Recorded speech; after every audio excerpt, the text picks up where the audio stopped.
Sanggar gelap di Moyu dan Godean menjadi saksi lahirnya keris karya keluarga Harumbrojo.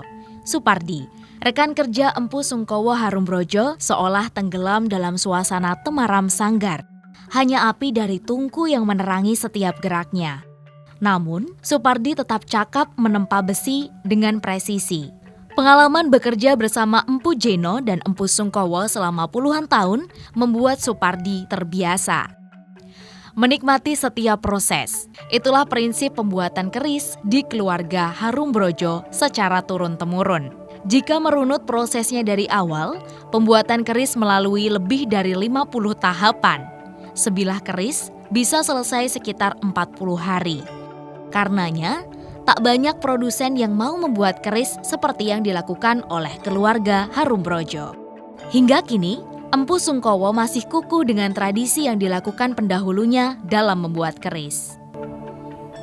Buat seperti misalnya puasa, sebelumnya puasa itu 3 hari merupakan sebagai Jumat Kliwon, itu neptu harinya itu kan 40, jadi mewakili puasa 40 hari.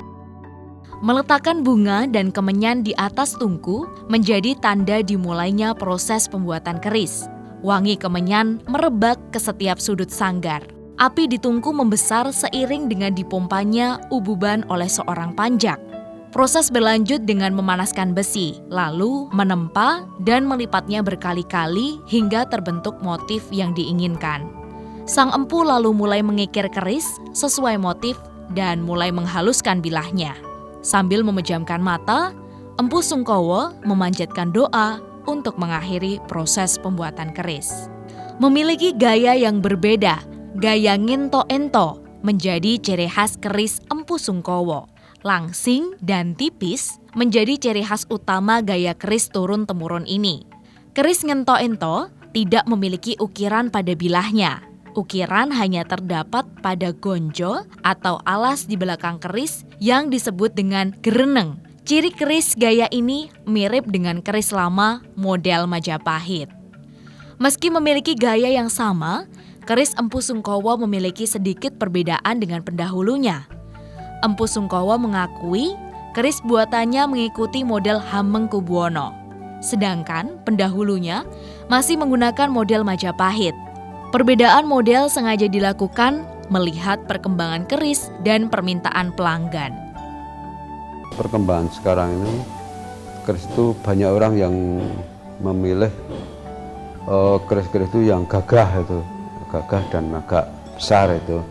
Kalau Majapahit kan agak kecil itu, makanya kelihatannya orang-orang itu banyak yang condong ke tangguh-tangguh HB itu, terutama HB 7, dan itu kerisnya itu saya pandang itu agak wewek gitu istilahnya, kewangunannya itu bagus dan banyak yang menggemari itu. Supriyanto Pasir, pelanggan keris keluarga Harumbrojo, mengakui perbedaan antara keris Empu Sungkowo dan pendahulunya, terutama Empu Jeno. Supriyanto mengatakan perbedaannya terletak pada gereneng keris. Gerenengnya Empu Sungkowo agak besar. Coba lihat, naik nggak ini? Ini ada naik. Ini naik besinya. Tapi kalau Empu Jeno lurus saja. Dan ini kecil-kecil untuk gerenengnya. Kalau ininya masih sama, ya. Nah, cuma tingkat kemajuannya yang agak berbeda. Supardi yang pernah mendampingi Empu Jeno dan Empu Sungkowo pun mengakui perbedaan ini. Supardi mengatakan perbedaan ada pada kualitas keris yang dihasilkan. Kalau ini Pak Lek Jeno lagi pembuatan keris itu lebih bagus. Kalau Sungkowo ya mudah-mudahan ya sukses dengan bagus lah. Pak Sungkowo itu ya dulu ya sekarang lalu belajar ya. Kira nonton apa buku tak amati kan diamati terus padane gawe keris iki model iki tak pun nonton ngono nih gambar niku nak ngoten. Dr. Supriyaswoto M. Hum yang pernah meneliti keris keluarga Harumbrojo juga menemukan perbedaan pada keris kedua empu tersebut. Jadi itu ada perbedaan, tapi tidak pada bentuk, tadi pada tingkat kualitas. Misalnya tempaan itu empu Jeno itu belum ada yang ngalahkan itu.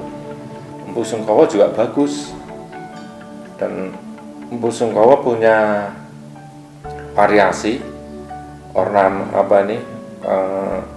pamor yang beragam.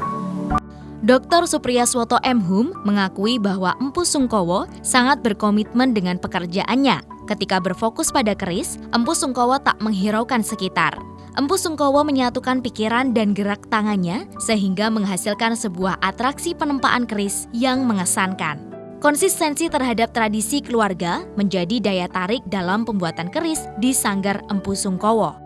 Menurut Supriyanto, tidak semua empu memproses keris dari awal seperti Empu Sungkowo. Beberapa empu membeli besi yang telah dibentuk, salah satunya kodokan atau bentuk awal keris. Jadi banyak orang nggak mau capek pesan. Dialah nanti kodokan itu yang ditempa oleh dia memang. Tempa lagi, baru nanti dia nggarap. Betul, finishing dia, tapi tidak dari awal. Jadi saya lihat ini, mohon maaf karena kita kan selera yang betul-betul mau yang asli gitu, tidak dari awal itu buatan tangan sendiri. Tradisionalnya pembuatan keris juga masih terlihat di sanggar milik Empu Sungkowo. Sang empu masih kukuh menggunakan alat-alat tradisional dalam memproses besinya. Membuat keris dengan cara tradisional memang tak bisa menghasilkan keris dalam sekejap mata. Bentuk yang dihasilkan pun terbatas jika dibandingkan dengan keris buatan empu lain yang lebih mudah. Dari segi seneng melihat ini, saya tetap ini. Tapi dari segi kebiar, bentuk dan seterusnya, memang mereka lebih modern.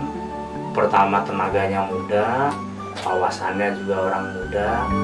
Proses pembuatan yang rumit tak membuat Empu Sungkowo mengingkari salah satu tahapannya. Semua ritual dilakukan untuk memperoleh keris yang berwibawa.